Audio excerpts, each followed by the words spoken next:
2026 September 11 ലോകത്ത് ആദ്യമായി ദിവ്യകാരുണ്യ നിത്യാരാധന നടത്തപ്പെടുന്നത്. 12-13 നൂറ്റാണ്ടുകളിൽ ദക്ഷിണ ഫ്രാൻസിൽ ശക്തി പ്രാപിച്ച ആൽബിജൻസിയൻ പാഷാണ്ഡതയെ പിന്തുടരുന്നവരുടെ മേൽ വിജയം വരിക്കാൻ സാധിച്ചതിന്റെ നന്ദി സൂചകമായി ലൂയിസ് 7 രാജാവാണ് ആദ്യമായി വിശുദ്ധ കുർബാന ആരാധനയ്ക്കായി വയ്ക്കാൻ ആവശ്യപ്പെടുന്നത്. രാജാവിന്റെ അഭ്യർത്ഥന പ്രകാരം ബിഷപ്പ് പിയറി ഡി കോർബിയാണ് സെപ്റ്റംബർ 11 ഫ്രാൻസിലെ അവിഗ്നോണിൽ സ്ഥിതി ചെയ്യുന്ന വിശുദ്ധ കുരിശിന്റെ ചാപ്പലിൽ വിശുദ്ധ കുർബാന ആരാധനയ്ക്കായി വയ്ക്കുന്നത്. വിശുദ്ധ കുർബാനയെ ആരാധിക്കാൻ നിരവധി വിശ്വാസികൾ എത്തിച്ചേരുന്നത് കണ്ട ബിഷപ്പ് രാത്രിയിലും വിശുദ്ധ കുർബാന ഒരു കച്ചയിൽ പൊതിഞ്ഞ് ആരാധനയ്ക്കായി ചാപ്പലിൽ പ്രതിഷ്ഠിച്ചു.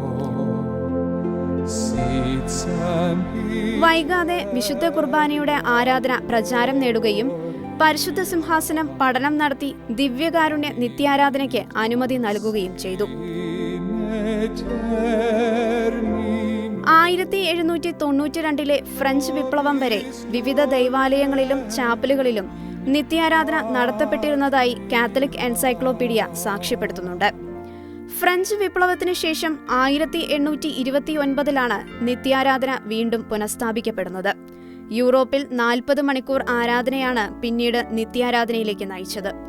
റോമിലെ ദൈവാലയങ്ങളിൽ നിത്യാരാധന പ്രചാരം നേടിയതോടെ ലോകത്തിന്റെ വിവിധ ഭാഗങ്ങളിലേക്ക് ദിവ്യകാരുണ്യ ഭക്തി വളരെ വേഗത്തിൽ പ്രചരിച്ചു. 2022 സെപ്റ്റംബർ 11 24 മണിക്കൂറും ദിവ്യകാരുണ്യനാഥനെ എഴുന്നള്ളിച്ച് നിശബ്ദമായും അല്ലാതെയും ആരാധന നടത്താൻ തുടങ്ങിയിട്ട് 796 വർഷങ്ങൾ പിന്നിടുന്നു.